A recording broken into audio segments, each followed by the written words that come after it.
नमस्ते दोस्तों, आज हम आपके लिए रक्षा बंधन के पवित्र त्योहार की एक खूबसूरत कहानी लेकर आए हैं, जो बसंतपुर नामक स्थान पर आधारित है। बहुत समय पहले की बात है। बसंतपुर नगर में एक साहूकार के 3 बेटे और उनकी 3 बहुएं रहती थी। साहूकार की सबसे छोटी बहू, जिसका नाम राधिका था, बहुत सुशील और संस्कारी थी। वह भगवान श्री कृष्ण की परम भक्त थी। सावन के महीने में रक्षा बंधन का त्योहार नजदीक आया। साहूकार की दोनों बड़ी बहुएं लक्ष्मी और सरस्वती अपने अपने पीहर जाने की तैयारी करने लगी।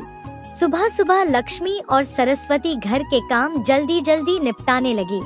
राधिका ने उत्सुकता से पूछा, दीदी, आज इतनी जल्दी जल्दी काम क्यों कर रही हो? क्या बात है? अरे राधिका, तुझे क्या पता, रक्षा बंधन का त्योहार है। हम अपने भाइयों को राखी बांधने अपने पीहर जा रहे हैं। तेरा तो कोई भाई नहीं है। तू क्या जानेगी इस त्योहार का महत्व और भाई बहन के पवित्र रिश्ते की मिठास। लक्ष्मी की बात सुनकर राधिका का मन दुखी हो गया। वह भगवान श्री कृष्ण की मूर्ति के सामने खड़ी होकर रोने लगी। हे कृष्ण, अगर मेरा भी कोई भाई होता तो मैं भी अपने पीहर जाती। मैं भी राखी बांधकर इस पवित्र त्योहार की खुशी मनाती। क्या मेरे नसीब में यह सुख कभी नहीं होगा? अगले दिन रक्षा बंधन का त्योहार था। सुबह सुबह राधिका के घर एक युवक आया, जो अपने को राधिका का दूर का भाई बताता था। उसका नाम था गोविंद। उसने साहूकार से कहा, मैं राधिका का दूर का भाई हूँ। मैं इसे रक्षा बंधन के त्योहार के लिए अपने घर ले जाने आया हूँ। साहूकार का बेटा और राधिका का पति, जिसका नाम था श्याम, थोड़ा आश्चर्यचकित हुआ। राधिका का तो कोई भाई नहीं है। आप कौन हैं और कहां से आए हैं? गोविंद ने बड़े ही धैर्य और विश्वास के साथ अपनी बात रखी। उसने बताया कि वह राधिका का दूर का रिश्तेदार है और वर्षों बाद लौटा है। उसकी बातों में इतना विश्वास था कि साहूकार और श्याम मान गए।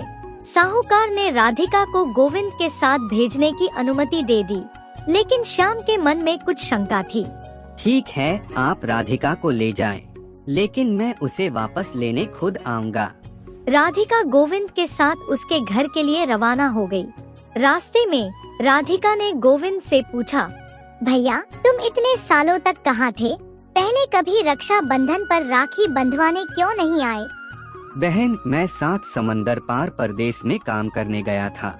वहाँ से लौटकर अब मैं तुझसे मिलने और राखी बंधवाने आया हूँ। गोविंद राधिका को अपने घर ले गया। वहाँ गोविंद की पत्नी सुमित्रा ने राधिका का बड़े प्यार से स्वागत किया। दोनों ने मिलकर रक्षा बंधन का त्योहार बड़े हर्षोल्लास के साथ मनाया। राधिका ने गोविंद को राखी बांधी और गोविंद ने उसे आशीर्वाद और उपहार दिए। दिन हंसी खुशी में बीत गए। राधिका का मन खुशी से भर गया। कुछ दिन हंसी खुशी बीत गए। एक दिन श्याम अपनी पत्नी राधिका को लेने गोविंद के घर पहुंचा। वहां उसने महल जैसा घर और ऐशो आराम देखकर आश्चर्यचकित रह गया। गोविंद और सुमित्रा ने श्याम की खूब आवभगत की। अगले दिन सुबह गोविंद और सुमित्रा ने राधिका और श्याम को विदा किया। विदाई के समय उन्होंने राधिका को सोना चांदी, हीरे जवाहरात और कई कीमती उपहार दिए। श्याम और राधिका खुशी खुशी घर की ओर रवाना हुए।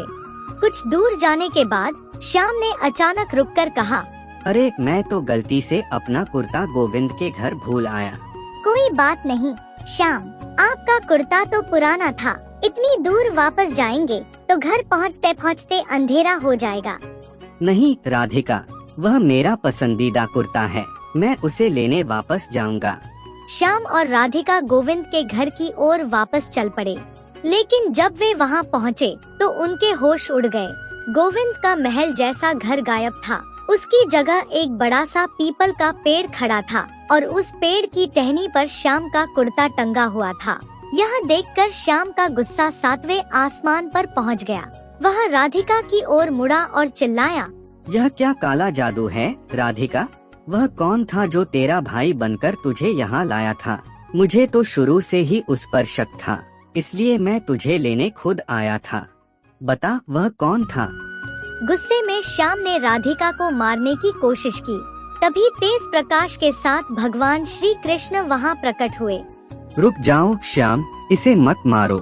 राधिका मेरी बहन है। हर साल रक्षाबंधन के पवित्र दिन वह मुझे राखी बांधती आई है।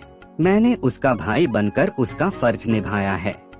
यह सुनकर राधिका और श्याम श्री कृष्ण के चरणों में गिर पड़े और क्षमा मांगने लगे। श्री कृष्ण ने दोनों को आशीर्वाद दिया और कहा, रक्षाबंधन का यह पवित्र रिश्ता विश्वास और भक्ति का प्रतीक है। जो मन से मुझे पुकारता है, मैं उसका साथ कभी नहीं छोड़ता। इस तरह भगवान श्री कृष्ण ने राधिका की सच्ची भक्ति और विश्वास का मान रखा। रक्षा बंधन के इस पवित्र त्योहार को और भी पवित्र बना दिया। तो दोस्तों, कैसी लगी आपको यह कहानी? हमें कमेंट बॉक्स में जरूर बताएं। हमारे चैनल को सब्सक्राइब करना न भूलें। जय श्री कृष्ण।